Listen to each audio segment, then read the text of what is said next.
Alright, did I say anything important? We're fine, right? Did they miss anything? I forgot to show on the video, people at home. We didn't cover anything. Feed forward, feedback. Okay. Right? This is slide 1. Yeah, okay. If the people who weren't here get mad, just tell them they didn't miss anything. Okay, feed forward regulations. Anticipate changes in regulated variables and act to minimize these changes. Viewed as the system's best guess. So it makes sense if the system knows, if the body knows that you're about to do something, that you want to kind of act in advance to prepare, and we'll explain exactly why that's helpful.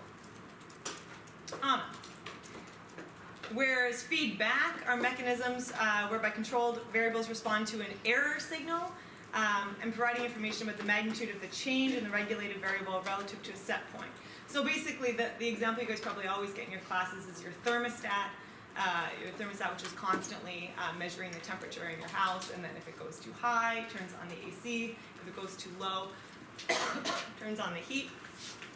This is like I worked out and like hurt my, I don't know, esophagus or whatever, trachea, I don't know. And now I have a cough. I'm not sick. This is just me being out of shape. All right, and act to keep it within an appropriate range. So again, detecting, you've got a set point, set at a specific point, and then if there's any deviation from that point, the opposite happens to bring you back. Okay, so feed forward, anticipating in advance. Maybe you program, I don't know if this is possible, your thermostat to know when you're going to come home and turn down the heat because it knows you're going to turn on the oven and stuff like that, so you get it to do it before that. So feed forward adjusting. That's not a great example, but you get it. Okay, so feed-forward systems can change the set point, thereby creating an error signal that feedback systems can respond to, too. So they can interact with each other. I'm really, lingering on this point because it is a short lecture. Okay, so here is our diagram to show this. So you've got some kind of disturbance, which is going to impact your regulated variable. I hate to do, well, actually, we're in cardiovascular. I was going to say, I hate to do this, but we're going to talk about blood pressure. But we're going to talk about blood pressure because it's what I care about. So some kind of disturbance that's going to affect blood pressure. Blood pressure is your regulated variable. That change in blood pressure gets detected by some kind of a sensor. The baroreceptors, for instance. It's our favorite reflex in our lab. So the baroreceptors would detect this change in blood pressure and then compare whatever's happening with blood pressure to the set point. And then an effector, so for instance, your sympathetic nervous system would, so that if there was a deviation from the set point, you would activate your effectors. This could be sympathetic, parasympathetic, or other things. And then you regulate your variable. This is a controlled system that comes back. And then that gets detected, and it shuts down its effector response. Now, feed forward. If there's a disturbance, it knows about this disturbance, and we're going to say why. Hint, it's your brain, primarily. Your brain. So there's a control center that knows that this disturbance is happening, or going to happen, or anticipates that it's going to happen. Again, it can then adjust the set point, and through effector mechanisms, again, and through its control. So we're going to talk about what those effectors are in a second, but then to adjust your regulated variable. So again, if the stimulus is exercise, for instance, which is what we're going to talk about, it knows that you're about to exercise, and so it can control your blood pressure in order to create a nice blood pressure response that you need for your exercise. Is that a good explanation? After the midterm, when people ask me questions, I'm trying to be very careful with my language on all of these things. Good? Okay. And in terms of exercise and the pressor reflex, we're talking about central command. Hands up if you've heard of central command before. I honestly saw one hand up. Have you guys ever learned about central command? If so, that's cool. First time? Oh my god, exciting. Okay. All right, so feedback and feed-forward mechanisms of mean arterial pressure regulation during exercise. Okay, so ignore the graphs on the right for a second. We'll just go through these words and then we'll kind of come back to the graphs.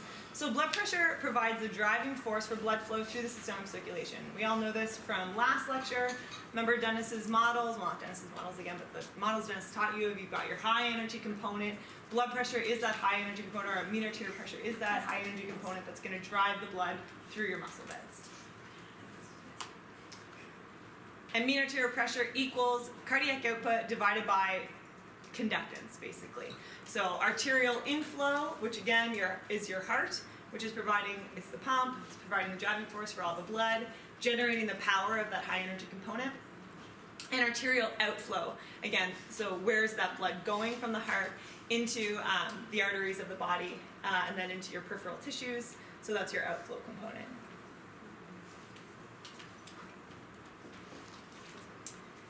Okay, so since the onset of exercise results in an immediate increase in exercising muscle blood flow, blood pressure regulations requires blood flow, cardiac output to increase during exercise. So now let's go over to the right. So here we've got time. So let's say you're doing some kind of like steady state exercise. So you're not increasing in intensity or anything like that. You just pick your intensity and you're going with it. There's a low intensity here and a high intensity here in red. This is muscle blood flow. So you start your exercise here at the dotted line. And right away, muscle blood flow starts to go up, whether it's low intensity or high intensity. It's probably obvious, but let's say it's a low intensity exercise, less muscle blood flow required than a high intensity exercise. This is what our mean arterial pressure response looks like. So there's a small dip in blood pressure, but then blood pressure comes up. The small dip is because of this immediate increase in muscle blood flow. So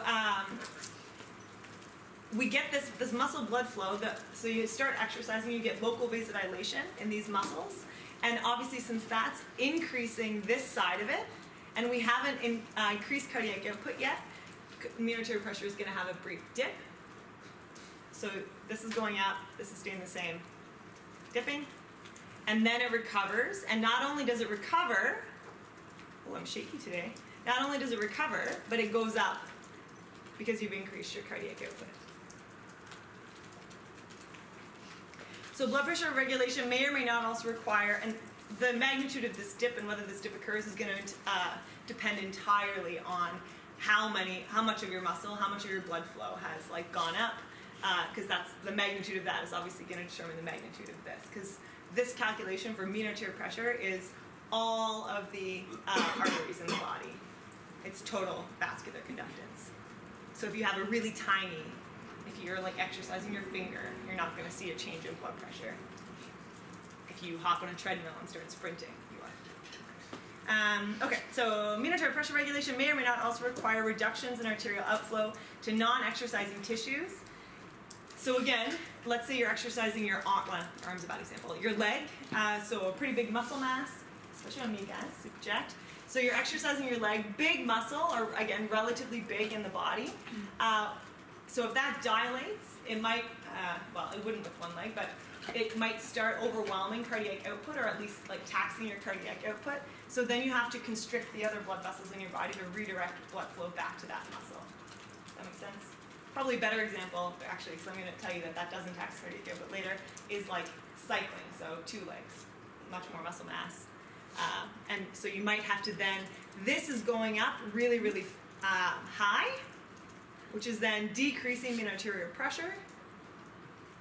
And so in order to keep, you can only, if you're increasing cardiac output, one of the things that you can do is constrict the blood vessels to your other organs, so your other muscles, or like, you know, your splanchnic region, that kind of thing, which would then limit this increase. Does that make sense? Do you want me to explain again? Is that good? Okay. And again, potential restraining of exercising muscle blood flow in sort of extreme situations. And the restraint of exercising muscle blood flow has important implications for muscle oxygenation, contractile function, and exercise performance, and we'll get into that. Okay. So these, oh my gosh, I studied this figure till the cows came home on my comps. This is good stuff. I really like this reflex cardiovascular fizz. Okay, so take a second. Sorry, I'm just going to sip my coffee. Riveting lecturing. Okay, so at the onset, we're talking about constant load exercising here, and here we have time across the x-axis. So you've picked an intensity and you're going with it. So as we showed before, mean arterial pressure is going to dip initially here.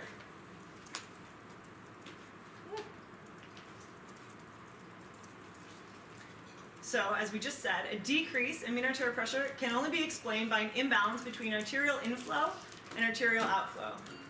That's the math that determines mean arterial pressure.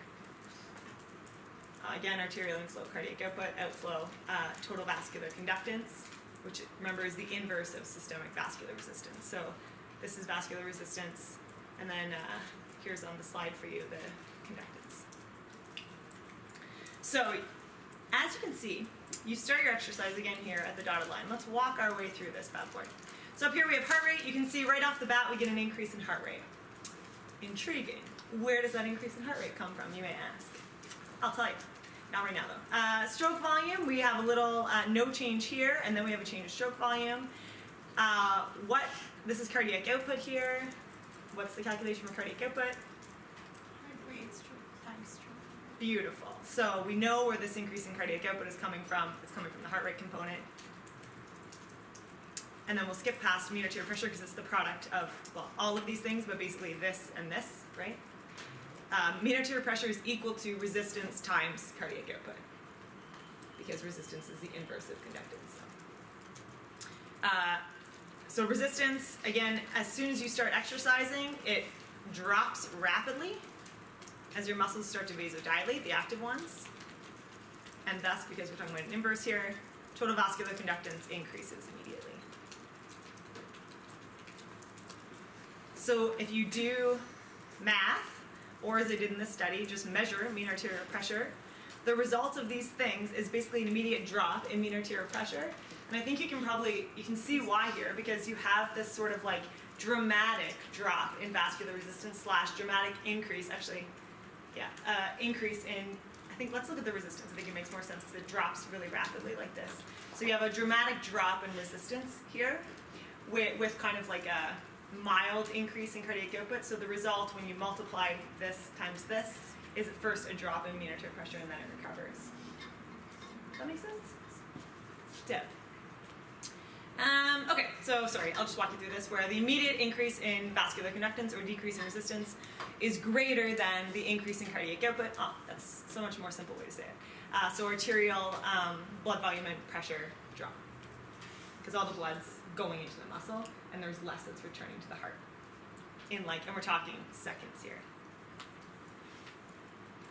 So the immediate increase in cardiac output is due to an immediate increase in heart rate, which is parasympathetic withdrawal.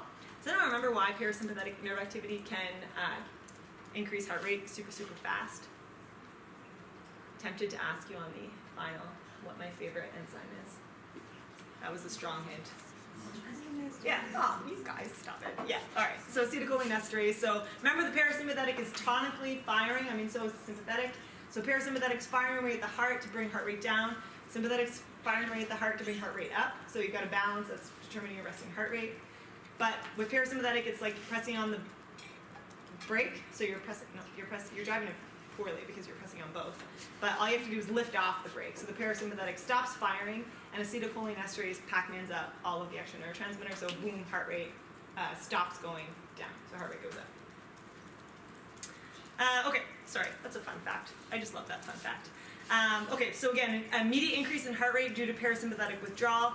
Anytime you see heart rate changing real fast, it's parasympathetic. The sympathetic can't change it that fast.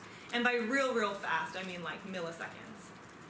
The sympathetic's like not slow, but like has to go. All right, so little or no change in stroke volume. So at about 12 seconds into exercise, mean arterial pressure begins to increase. Voila. Indicating that now arterial inflow is greater than arterial outflow. And those increases in cardiac output are now due to sympathetic mediated increases in heart rate and stroke volume. So your sympathetic nervous system has now started to fire, to increase in response to this stress. Some might call it feedback. I would call it feedback. And now you get these increases in stroke volume and heart rate. Do you remember how sympathetic increases stroke volume? Did we talk about that in this class? We did, didn't we? How would it increase stroke volume, the sympathetic nervous system? You don't have to give me a receptor or anything. Did we talk about this last week? Am I crazy? No? Did we? Did we talk about contractility? Did I talk about that in a different class? I did. I didn't, or I did? I did. So increase in contractility. Oh yeah, because I was talking about the balloons and the whoopee cushions, I think. I think the whoopee cushion was my example of choice. Yeah, okay, so sympathetic nervous system increases contractility on the heart. Oh yeah, because we were talking about Frank Starling and all that. You guys, it's because you were studying for your midterm, wasn't it? Were you guys even in class last week? Were you just studying? The keeners are nodding. That's all right, that's fine. I don't really care. I do care. I'm very insulted when you don't come. So again, sympathetic will increase contractility to increase stroke volume. So basically, the left ventricle is pumping harder. So you squeeze more out. So someone just sat on your whoopee cushion rather than just leaving it there. And then sympathetic also increases heart rate. Okay, so then mean arterial pressure is going to continue to increase to a new steady state over the next 1 to 2 minutes. And then during this time, exercising muscle conductance and blood flow are going to continue to increase. So, you know, as you're doing more exercise, you have your metaboreceptors, so you're building up metaboreceptors, your muscle is working harder and harder, your core muscle, so it needs more blood flow, so there's more and more vasodilation happening in your active muscle. This is why, like, I feel faint when I'm really out of shape when I start exercising, because all of my blood vessels are just like, what's happening? And then it drops, all the blood starts pooling in the periphery, so you get less venous return. This is so annoying. So exercise muscle conductance and blood flow are going to continue, even if you're not out of shape, they're going to continue to increase. And then the conductance and blood flow to non-exercising tissues are decreasing. Because again, you've got this sympathetic activation, which is going out to all of the blood vessels in the body now. Well, not all of the blood vessels, but the ones that are sympathetically innervated. So for instance, if you're on a bike and your hands aren't really doing anything, they're just like sitting on your handles, the sympathetic nervous system is firing. I don't want to get too into the weeds here, but so these blood vessels are all going to be constricting, which helps to redirect the blood flow away because they're not doing anything, so they don't need extra blood flow right now. So they can have less blood flow, which allows more blood flow to go to the legs, which allows you, well, less blood flow, which allows you to have more cardiac output, basically, and then more going to the legs or whatever your active muscle that is. Does that make sense? Did we talk about the sleeping giant? I'm really going to put that slide in one of my lectures, that if you were to dilate all of the skeletal muscle vasculature in your body at once, you would just like pass out because cardiac output can't sustain that level of blood flow. You have a lot of resistance vessels in your body is what I'm saying. Okay, and so they call it the sleeping giant, so I really tailed off there. Muscle, blood flow, sleeping giant. This is not a year exam, it's just a fun fact. Okay, so the increase in cardiac output must be greater than the increase in muscle vascular conductance in order for blood pressure to increase. Right? Yeah. And also for you to remain conscious. I mean, like, obviously, blood pressure, if you keep dropping it and dropping it and dropping it, that's when you pass out. Not ideal. Okay, so feed forward and feedback at the onset of exercise. Where are we going with this slide? All right, so, oh no. Things are happening. Okay, so so the skeletal muscle contraction elicits this central command. So when you're doing exercise, two things. Your brain knows that you're going to exercise, and your muscle knows that you have started exercising, obviously. So the disturbances that you get in this case, from that first slide, are a muscle mechanical distortion. So you contract your biceps, and it's moving. We're contracting, we're distorting. Muscle pump, vasodilation. Again, vasodilation of the active muscle, muscle pump. Again, talked about that the other day. If you're cycling, the muscle's pumping blood back up to the heart. And this will cause increased arterial outflow, which will affect blood pressure. Oh, and we've added in, sorry, really sleeping on the job here. Our feed-forward controller, so central command's our feed-forward controller. We're trying to regulate blood pressure, generally around 100 millimeters of mercury. This is your mean arterial pressure-ish. We'll say yeah for the purposes of this class. This is at rest. And then through autonomic pathways that I mentioned, you're going to affect the heart, so cardiac output, heart rate, stroke volume, vasculature, vasoconstriction, and then affect arterial pressure. But also, so this is your way of sort of like trying to control what's happening with arterial pressure and keep it at a certain point. But these are the things that are like challenging that, because your muscle needs blood flow, so it's sort of fighting against the autonomic pathways. It's not really, they're all working together, but yeah. Good. Is there more? There is more. I don't know what's new on this slide. Okay. So when we're talking about our feed-forward controller and central command, it's sort of a guess at what intensity you're going to do. So if you think you're going to pick up this pen, I'm probably not having like a massive increase in heart rate right now, hopefully. If I know I'm about to walk up that hill on Elmer when I'm walking up, my body's probably like, oh God, here we go. Up the hill, increase in heart rate. So it's going to adjust. If you're like a weightlifter who's about to do a big clean and jerk or whatever those guys do, you're going to have an even bigger one.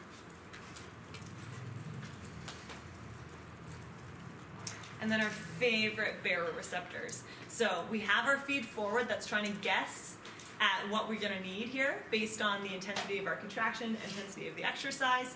We have our muscles that are kind of like, well, I don't really care what your guess is. This is what I need, so I'm just going to vasodilate and I'm going to contract based on the intensity that we're doing right now. And all of these are acting to regulate arterial blood pressure. And that, again, is monitored by our favorite baroreceptors, which are sitting up, I'll show you in 1 second, in the carotid sinus and aortic arch, and monitoring your blood pressure all the time. And the baroreceptors are really sweet because they're really easy to understand because they're just mechanoreceptors. They're just sitting there with, like, I always picture them with like a hand out in the wall of the carotid sinus, like feeling it, and they're like, oh, that's more pressure, and they fire more. Oh, it's less pressure, and then they fire less. It's like the easiest, simplest thing in the world, which is why my favorite reflexes. I'm not that smart. Okay, so blood pressure regulation during exercise. Here's the anatomical arrangement of feed-forward mechanisms.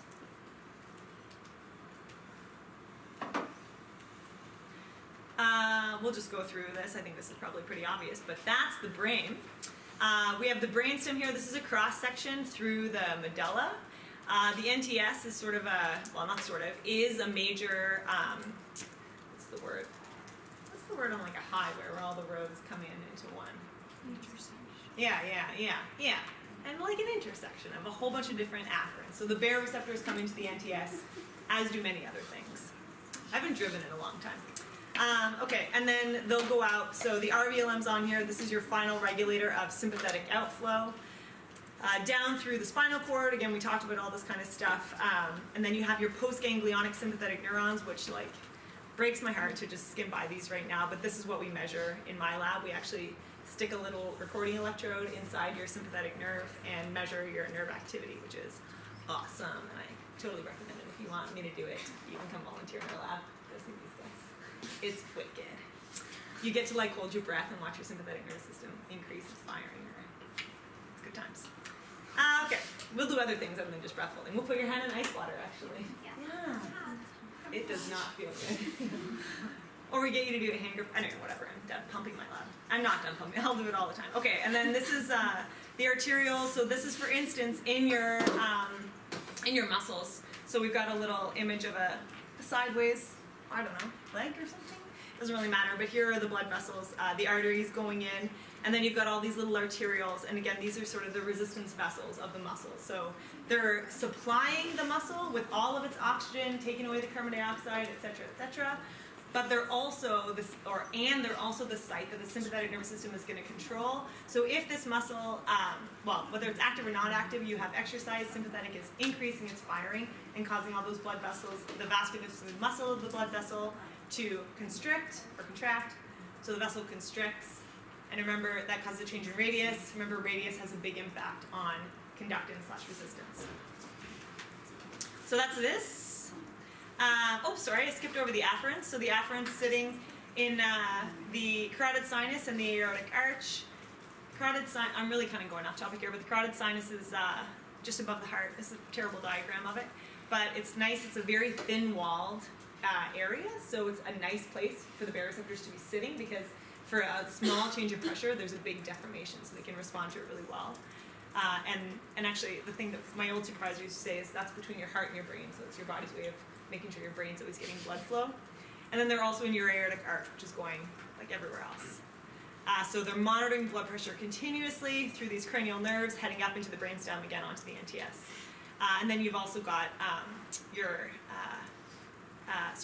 baroreflex efferents, which are going down through the vagus nerve to control heart rate. Again, this is your parasympathetic, the withdrawal, acetylcholinesterase, and your sympathetic to control contractility and heart rate. Yeah, we did it. We did the whole diagram. Okay.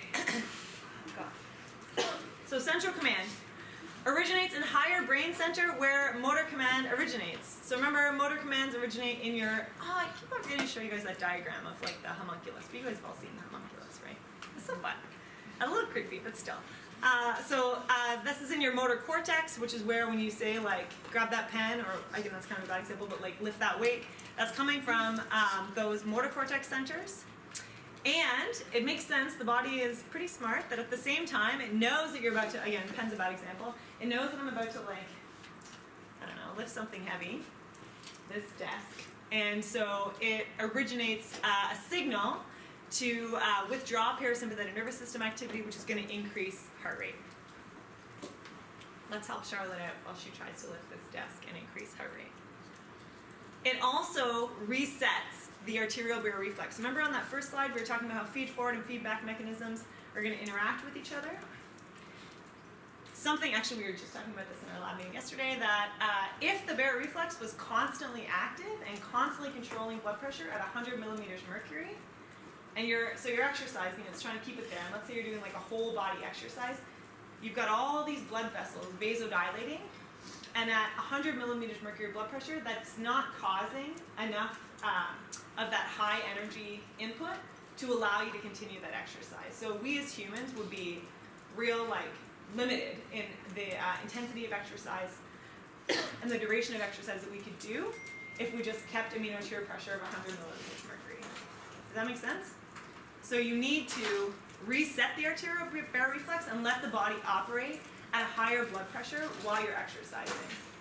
So this is super, super necessary. Doesn't mean that the baroreceptors aren't working anymore. They 100% are working. It just means that the baroreflex has been reset acutely. So they're all talking to each other. So central command is really smart. Hey, she's about to do some exercise. Let's increase the baroreflex to let her pressure go up, and we'll increase heart rate to also increase cardiac output, to increase that high energy inflow. Okay. Other feed-forward mechanism are the muscle mechanoreceptors. So these are the type 3, so we're going to talk about type 3s and 4s today. So these are just the type 3s, and these are myelinated afferents, which means that they're real fast. So these are going to sense mechanical effects of muscle contraction, so like stretch and compression of the muscles. So again, you're doing something. Your muscle's shortening, there's compression happening. That gets detected by the type 3 afferents. They go up into the brain. Oh, you're there. They go up into the brainstem. They get integrated with all this other information, including the baroreceptor feedback, all feedback. And then that initiates a parasympathetic withdrawal to rapidly increase heart rate as well. So everything, remember, we talked about this in the brainstem, but everything's converging at the level of the brainstem. Everything that happens in your brain never skips the brainstem. Everything goes through the brainstem. So it's a nice zone of convergence. A really poor analogy. Actually, I won't bring up my really terrible analogy because I don't think it worked well. But anyway, so it's taking in all of the information, so from the cortex, from the baroreceptors, from the mechanoreceptor afferents, and it's creating a response based on that. But again, this is a feed forward where the muscle knows what it's doing and causes an increase in heart rate. And again, contributes to the resetting of the arterial baroreflex. That'd be cool. What's this? Watch me run out of time. I'm really vamping today, but okay. So how do we know that there's a central command contribution? So you might be looking at me being like, this all sounds like a bunch of hokum, because young people say hokum. So there are awesome studies that have been used to show this, and I loved this study, and Dennis already had this on the slide, so I was super pumped. So what they did in this study is this is humans, so they blocked their nerve, their motor nerve, motor neurons. So they can say, so first of all, they can not block it and be like exercise, and they squeeze something, and they get a response. So they can squeeze that. They have these people trained, so they can say squeeze to 100% right now, squeeze to 50%, 25%, 0%. Then they block their nerve, which is crazy. I would never do that to you guys. I'm just kidding, it's not dangerous. But I wouldn't do it because I don't want to. But so they paralyze the arm, and then they say, okay, now do it. Now go to 100%, 50%, 25, 0. And obviously it's important these people were trained and they understood like what all these different intensities were. So here is just the block. So here they go to, well, let's look at 0% first. So at 0%, blood pressure, this is just blood pressure variability here, like it's bopping around, that's really normal. You want blood pressure variability. So if this is stressing you out, just ignore it. And no change in heart rate. Again, there's some heart rate variability here. This is good, this is healthy, this is what we expect. The second that you see a flat line for your heart rate, it's not good. Okay, 25%, so now go to 25% of your max, and look, a blood pressure response. So we know that like the body's responding to like the intensity of the contraction, and that's gonna cause these blood pressure and heart rate responses. We haven't really talked about that yet, but I'm telling you it's happening. But we have no contraction happening here, and we still get an increase in blood pressure, and that's due to this increase in heart rate here.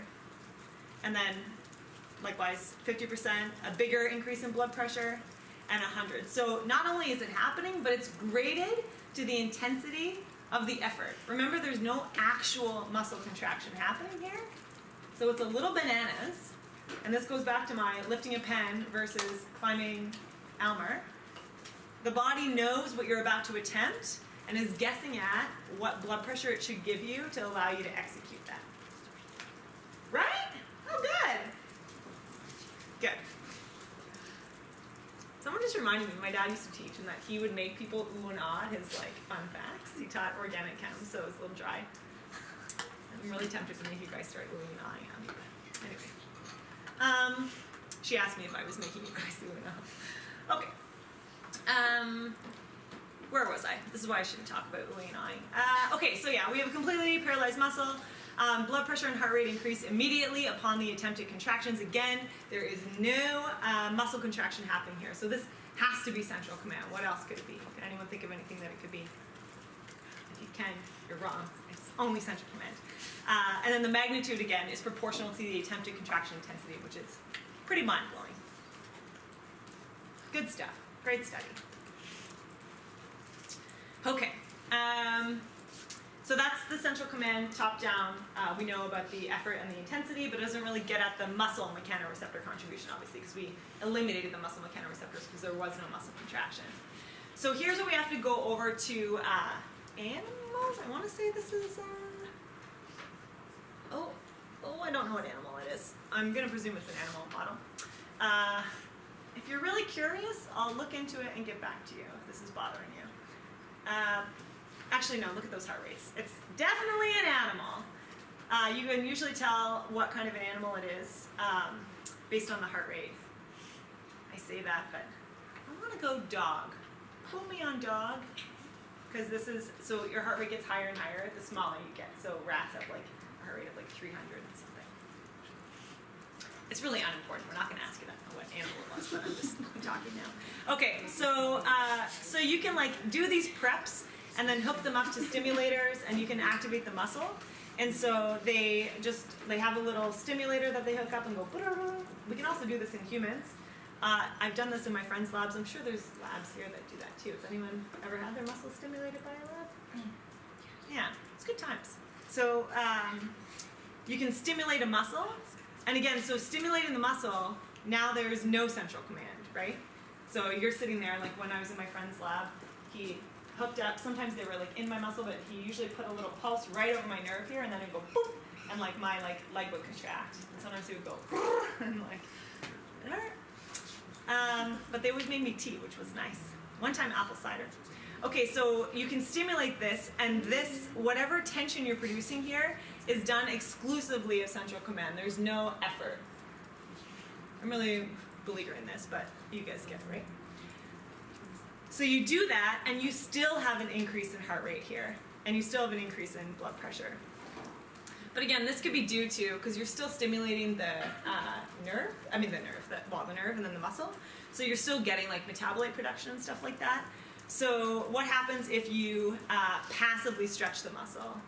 So now the muscle's not doing anything. You're just kind of like making it pretend like it's, like it's doing something, so you're deforming the muscle. So you get the type 3s that are saying, hey, something's happening in this muscle. It's deforming. And you still get an increase in heart rate. Don't let this y-axis fool you. Like, see, it's really zoomed out here. But you still get a nice increase in heart rate here. And an increase in blood pressure. So mean arterial pressure increases immediately upon passive stretch of the muscle due to the increase in heart rate and therefore cardiac output. So once again, with the models, you have this, you're increasing your arterial inflow, you're increasing that high energy to help you support the exercise.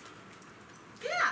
I didn't quite understand in this slide. Is it the same as the last slide where they blocked the nerve, or here they didn't block the nerve? So the nerves are all intact. So this slide is central. So okay, so if we say, let's go back one more. So we're saying the feed-forward mechanisms that are going to increase your heart rate right away during exercise are based on two things. One is central command, which is you saying, I'm going to exercise now. And like, your body's like, oh God, she's gonna pick up the mug, like go. So it increases heart rate. And this is like my intention to pick up the mug. And so even if I intend to pick up, let's pretend this is really heavy. If I intend to pick up the mug and I block it and I can't actually pick it up, the brain's still going, she's gonna pick up that mug, and like it increases heart rate because of that. Okay, so forget that. The other thing is, so I'm about to pick up this mug and I grab it and I start lifting. So the muscle mechanoreceptors that are sitting inside my muscle are like, oh God, she's lifting the mug, like increase heart rate, she needs something. And so it's not a metaboreceptor, the metabolites haven't started to build up yet inside the muscle. It's just the fact that my muscle is shortening. You can't see my massive bicep under here, but just pretend you can picture it, it's going whoop. So that's causing the other feed forward. So two sources, my intention to pick up the mug and the actual muscle contraction that's happening. Good so far? So this slide says that if you paralyze the nerves and don't let me pick up the mug, you still get it. So this shows that the brain and your intent to do it, which is called central command, is responsible for this really quick increase in heart rate. This slide is taking away those mechanoreceptors that are sensing the tension and leaving central command intact. This slide takes away central command, because these animals, they might even be decerebrate, where they cut the brain off and leave the brainstem intact. I don't know. I'll get back to you. So they stimulate the nerve, the muscle, and then so the left panel is less interesting. It's the right panel that's really interesting. So no metabolites, no intention to actually flex this muscle, and just moving the muscle. So someone grabbing my arm and shortening that muscle still results in this increase in heart rate. So it's has nothing to do with the muscle actually working and producing all of its metabolites and that kind of thing. It has nothing to do with you telling your muscle to work. It's just the fact that the muscle, all of those receptors inside the muscle that are detecting the squishing and going back up through those type 3, they're firing and saying, oh God, we think that it doesn't know that the difference is a little stupid between like just stretching the muscle and actually contracting it, but it's a way of saying, we're doing something, increase heart rate. Does that help? Thank you. Yeah. So these two slides, it's two things. In the first slide, we get rid of one thing. In the second slide, we get rid of the other thing, and the heart rate response is still there. So the heart rate response is because of both things. In humans, when we're doing stuff, we don't have everything blocked and cut. Oh yeah, and this response, sorry, this is important here. You can get rid of this response by cutting the afferent nerves returning from the muscle. So you cut those type 3s and then you get rid of this response.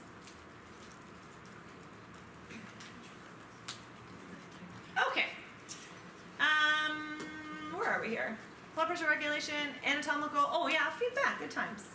So, we said you've got the feed forwards that are sort of trying to anticipate and do the best guess. These are, as we saw on that very first slide, you still get a drop in blood pressure, so these are not 100% effective. Otherwise, we would keep blood pressure the same.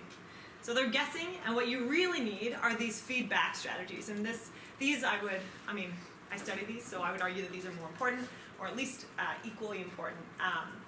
Because these are the ones that are actually sensing what's going on. I guess the mechanoreceptors are too, but they can be tricked. So these are the ones that, with the stretching the ones that are going to be detecting what's going on in the body, and especially in the muscle, with these muscle metaboreceptors, and saying, okay, like how much metabolic demand is going on, how severe is this exercise?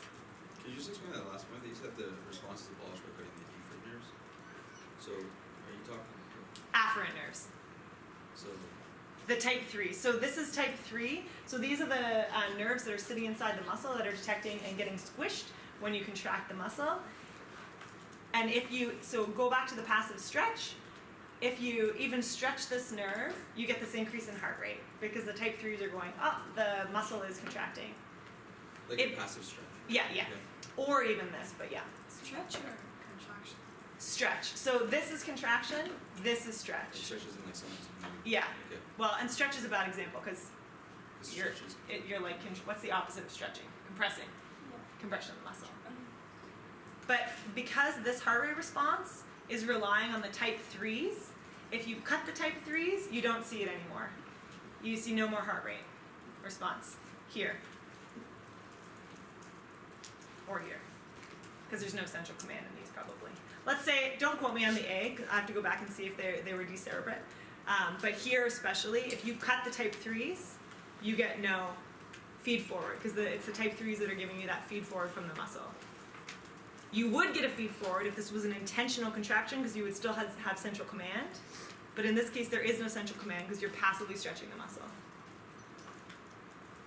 I love when you guys ask questions. This is so fun. Is it helping? Did other people have questions about that? Probably, right? Huh? Thank you, guys. You make me explain things better. Okay. I shall move on. All right, so we're on to the feedbacks. So those are the feed forwards, now the feedbacks. These are type 3s and 4 afferents now. So these are both going to detect muscle metaboreceptors. Muscle metabolites. They are muscle metaboreceptors. So these sense metabolic byproducts of muscle contraction, including, and this is why we had to cover the muscle biochem before we got into this stuff, hydrogen ions, lactate, arachidonic acid, adenosine, etc. So all of the things that are getting produced as you're going through all of those biochemical pathways. So you start exercising, you keep exercising for a few seconds, and now your muscle starts using oxygen, producing carbon dioxide, maybe creating some lactate if you're at a really high intensity. It's using ATP, so ATP is dissociating into phosphate and ADP. So you're producing all of these metabolites. These get detected by the metaboreceptors, which are just sitting in the muscle, and then they go up through these type 3 and 4 afferents. Type 3s are myelinated, type 4 is unmyelinated. They head up into the brainstem, into our fancy little region here, which is integrating all this information. And this causes an increase in sympathetic vasoconstrictor outflow. Yeah? I'm not sure this is a good question, but metaboreceptors are the same thing as chemoreceptors? Like muscle chemoreceptors are the same thing as... Yes, yeah. Yeah.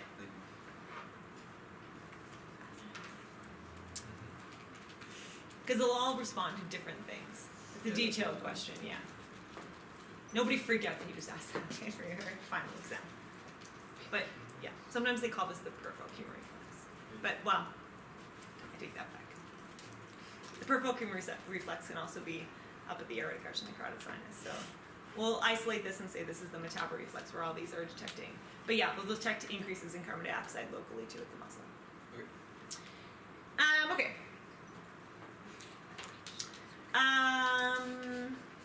I've lost my train of thought. Oh yeah, so you're going to increase the sympathetic nerve activity going down, and you're going to Norepinephrine, which is released from the sympathetic nerve terminals, is going to bind to your alpha receptors. Yep. I'm trying to decide how much detail to go into. I'm just going to leave it there. If you really want to talk about this, we can get into it. Okay, so yeah. So that's detecting, again, the intensity of the metabolic work that's being done by the muscle. Does that make sense? Like how much oxygen is it using? How much carbon dioxide is it producing? How much? I always use those two because I feel like that's an easy thing to picture, but how much acid, like how much hydrogen is it producing? How much lactate, yada yada. And then your sympathetic response will be graded to the concentration of those metabolites. Okay, and then baroreflex, so I already described these, sorry, I jumped ahead, I got too excited. Baroreceptors are stretch receptors that are sitting in the aorta and the carotid body, and they'll evoke changes in heart rate and sympathetic activity due to changes in transmural pressure. This is sort of like a fine point here, but what they're actually responding to is the difference between the pressure inside the blood vessel versus the pressure outside the blood vessel. Usually that's not changing, so it's a product of the, sorry, I'm not ignoring you, I'll give 1 second. So usually that's not changing, so the pressure inside the aorta or the carotid sinus or whatever, if that changes, that'll evoke a nice linear change in baroreceptor firing. But you can do stuff like put a net cuff around someone and increase the pressure from the outside and thereby unload the baroreceptors. Don't freak out if that was confusing, but it's transmural pressure difference between inside and outside of the blood vessel. Yeah? What is RVLM? Ooh, great question. Rostral ventrolateral medulla. So this is the last controller of sympathetic nerve activity. So when the cell bodies of these neurons that are going to go down and basically synapse with these preganglionic sympathetic neurons, these sit in the RVLM, and basically if they fire, the sympathetic, you're going to see if you happen to be in a lab where you have an electrode in the sympathetic nerve down here, if the RVLM fires,